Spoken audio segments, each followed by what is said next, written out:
자, 신혼종합개발은 윤석열 관련 대선 테마주이고 항상 주식에는 매수 타점, 매도 타점, 물타기 타점, 중요한 지지선이 존재한다고 했는데 1월 5일 날 언급을 했듯이 이 중요한 지지선은 이 1,500원이다. 자, 주가가 밀리더라도 이렇게 주가가 밀리더라도 이 1,500원 선에서는 지지를 해주고 이렇게 돌려줘야 되고 당시에 주가가 1월 5일 날 1,300원까지 빠지고 다시금 주가를 돌려주면서 약 20%가량 자, 20%가량 이제 수익 중인데 항상 얘기했던 부분은 이 본인만의 매도가가 오면 만약에 내가 이 20% 정도에 만족을 하면 매도를 하면 된다. 매도를 하면 되고 뭐 5%에 만족을 하면 5%에 만족하면 5%에 매도하는 게 중요하고 뭐 10%에 만족을 하면 10%에 매도를 하는 게 중요하다. 각자 본인의 매도가가 다 틀릴 것이기에 이렇게 매도 금액을 설정해 놓고 이 가격 목표가에 도달을 하게 되면 이 매도를 하는 게 이제 중요한데 항상 보면 이 중요한 지지선과 매수 타점이 있다고 했는데 자, 중요한 지지선을 이렇게 지지를 해주다 보면 주가는 이렇게 올라가게 된다. 만약에 중요한 지지선을 터지게 되면 주가가 많이 밀려버릴 수 있기 때문에 항상 이 중요한 지지선은 체크를 한번 해보자고 했었고 다행스럽게도 이 중요한 지지선이 지지를 해주면서 주가가 약 20%가량 이제 상승을 했는데 그럼 이 신원 종합개발을 좀 자세하게 좀 살펴보자면 자, 신원종합개발은 대선 테마주, 윤석열 관련주이고, 이 당내 내부 갈등이 있었지만, 이준석과의 내부 갈등이 있었지만, 이를 봉합을 함으로 인해서, 자, 당을 재정비해야 된다. 이렇게 얘기를 했었고, 이 대선 테마주 같은 경우에는 지지율에 따라 등락폭이 어마어마하게 갈리기 때문에 지지율이 올라가게 되면 큰 폭의 상승이 나올 것이다.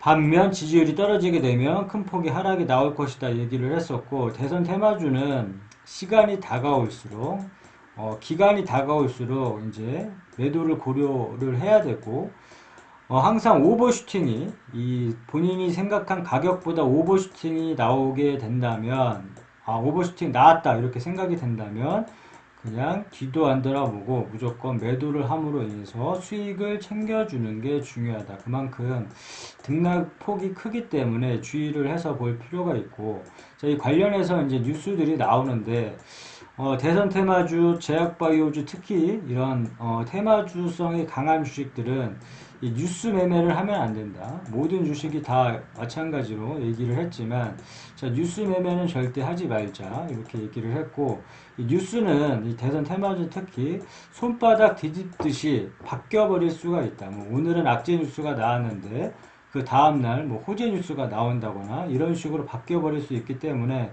뭐 악재 뉴스가 나온다고 바로 던지거나 호재 뉴스가 나온다고 해서 뭐 바로 매수하거나 절대 이러면 안 된다.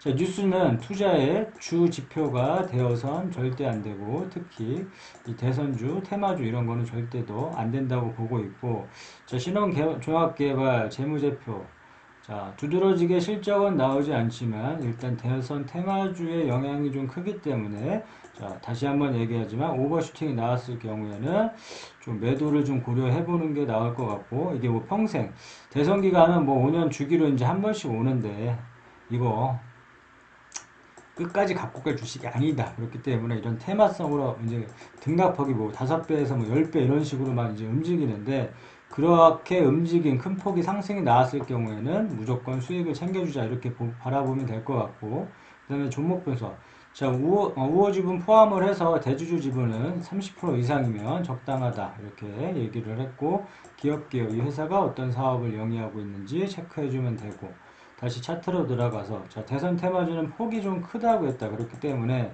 자 1,500원 여기서 이제 지지를 해주면 무난하게 15,000원까지는 좀 끌고 가보자 그러면 요 폭이 한 50% 정도 되는데 자, 여기까지는 한번 도달하지 않을까 이렇게 싶어서 얘기를 했는데 이 중간 구간에서 본인이 원하는 목표가가 오면 매도를 해주면 된다. 굳이 뭐 이런 데까지 기다리지 않아도 본인이 원하는 목표가에 매도를 해주면 되고, 자, 이 15,000원 부분에서 이제 걸릴 거라고 이제 저항이 좀, 강한 저항이 예상이 되기 때문에, 자, 1차 매도 목표가를 이 15,000원으로 이제 잡은 부분이고, 자, 주가가 밀렸을 경우, 여기 지지를 하지 못하고 밀렸을 경우에는 다음 타점을 봐줘야 된다. 그 타점이 8,900원.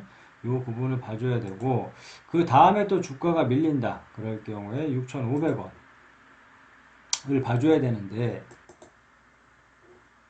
자, 중요한 점은 이 타점에서만 매수를 하고 물타기에서만 이제 물을 타주는데, 자, 1,500원. 다시금 주가가 밀린다. 그러면 1,500원을 지지를 해주는지 보고, 이 1,500원이 터져버린다. 그러면 어설프게 따라 들어가지 않는다.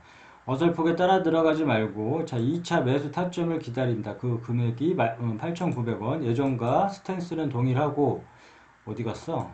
자, 스탠스는 동일하고, 그 다음에 이 주가가 더 밀린다. 이 8,900원에서 쭉 밀린다. 그러면 물타기 자리를 봐줘야 되는데, 자, 물타기 자리는 6,500원이다. 물타기 자리는 항상 기억을 하자고 했고, 이런 자리가 왔을 경우에 공격적으로 좀 물량을 실을 수 있는 자리라고 항상 강조하는데, 이런 자리들은 올 수도 있고 안 올 수도 있겠지만, 이런 자리가 왔을 경우에는 기회를 좀 삼아서 공격적으로 좀 물량을 한번 실어본다. 자, 물타기 또한도 우리가 분할 매수, 분할 매도 이런 식으로 리스크 관리하면서 매도를 하자고 했는데, 물타기 또한도 한꺼번에 공격적으로 물량을 실을 수 있는 자리이긴 하지만, 한꺼번에 물량을 실기보다는 1차, 2차 이렇게 나눠서 이제 물량을 실어줄 필요성이 있고, 아직 뭐 1차까지는 안 왔기 때문에 6,500원을 기억을 하면서 이 자리가 오면 나 같았으면 물량을 실어 보겠다. 자, 신원종합개발도 마찬가지로 이런 자리가 왔었다. 자, 이런 자리가 왔었을 때 물량을 좀 실어줬더라면 이렇게 좀 손실폭을 입었을 때 이렇게 손실폭을 줄여주거나 큰 수익까지도 낼 수 있는 자리였다. 그렇기 때문에 1차 물타기 자리 6,500원, 2차 물타기 자리는 아직 안 왔기 때문에 아직 1차만 기억을 해뒀으면 좋겠고, 다시금 얘기를 해보자면 중요한 지지선에서 지지를 하는 게 일단 중요하고, 만약에 무너진다 그럼 따라 들어가지 않는 게 중요하고, 이 매수된 물량만 가지고 가되 이런 2차 매수 타점이 오면 또 매수를 해주고, 만약에 이게 또 무너진다 그럴 경우에 너무 당황하지 말고 그냥 이런 자리에서 공격적으로 좀 물량을 실어보고 되돌려준다 이렇게 했을 경우에 매도 타점을 잡아서 그냥 매도를 해주면 되는데, 이 물타기 자리는 그냥 알람 설정 해놓고 뭐 기다렸다가 뭐 알림 설정되면 울리면, 이런 자리가 울리면 물타기 자리 추매를 해야겠구나 이렇게 생각을 해도 되고, 뭐 매일같이 안 봐도 상관은 없다 이렇게 안 봐도 상관없고, 자리만 알면 대응하기가 쉬운데, 이 또 이렇게 주가가 돌렸을 경우에 지금 잘 돌려주고 있고 한 20%가량 이렇게 수익이 이렇게 나고 있는데, 여기서 만약에 잘 돌려주게 되면 50%가량도 이제 먹을 수 있는 구간인데, 윤석열에서 만약에 여기서 오버슈팅이 터진다 그러면 요 구간에서는 나 같았으면 단기간에 단기 수익을 중점적으로 하는 부분을 생각해서 15,000원 부분에는 이게 주가가 더 갈지라도 물량을 좀 정리를 해줄 것 같고, 이런 부분에서는 정리를 해줄 것 같고, 이제 마찬가지 개념이다. 이 매수 타점에서는 매수를 하고 물타기 타점에서 뭐 추매를 하듯이 이 매도 타점에서는 매도를 함으로 인해서 이게 더 날아갈지라도 그러한 부분들은 지켜나가면서 수익을 챙겨주면 되는데, 자, 요 15,000원을 만약에 강하게 돌파한다. 자, 윤석열의 지지율이 폭발적으로 늘어나서 시간이 가까울수록 늘어난다. 그럼 요 구간에서 오버슈팅이 나오면 무조건적으로는 좀 그렇지만 나 같았으면 매도를 할 것 같다. 매도를 할 것 같고, 자, 이 매도 목표가에 대해서 뭐 좀 모르겠다. 어느 타점을 잘 모르겠다 하면 이 뾰족뾰족한 부분과 이제 산을 한번 그려보자고 했는데, 이 뾰족뾰족한 부분에서 막히면 다음 구간에서 의심해주고 항상 매도하자. 마찬가지로 우리가 등산할 때 힘들면 이 구간에서 쉬어가면 다음 구간에서 항상 의심을 해주고 매도하자. 그렇다면 산을 한번 찾아보니까, 자, 최근 사례를 찾아보니까, 자, 3부분, 요런 부분에서 한번 가볼까? 자, 선을 그으면 이 17,800원, 요 3부분에서 한번 끊어져 가고, 자, 15,000원을 강하게 돌파 시, 자, 목표가 2차 매도가를 잡을 때 이 뾰족뾰족한 부분과 3부분을 참고로 해서 요 3부분에서 막혔으니까 17,800원에서 끊어주고, 그 다음에 이 뾰족뾰족한 부분에서 막혔으니까 뭐 19,200원 이런 부분에서 끊어져 감으로 인해서 좀 수익을 챙길 필요가 있고, 항상 수익은 줄 때 좀 챙겨야 된다. 그리고 대선 테마주 같은 경우에 일정이 임박할수록 매도를 적극적으로 고려를 해야 되고, 자, 오버슈팅이 나온다 싶으면 무조건 나 같았으면 무조건적으로라도 좀 매도를 하고 수익을 좀 챙겨볼 것 같다. 그래서 지금 시점에서 만약에 슈팅이 좀 강하게 나온다, 이렇게 강하게 좀 나온다 싶으면 물량을 계속적으로 줄여나가는 게 중요할 것 같고, 이 대선 테마주는 큰 폭의 상승이 나왔지만 다시금 이 이슈가 다 소멸되면 다시금 제자리로 갖다 놓기 때문에 항상 오버슈팅이 나오면 꼭 좀 수익을 챙겼으면 좋겠다 까지 정리하면 될 것 같다. 오케이, 여기까지 끝.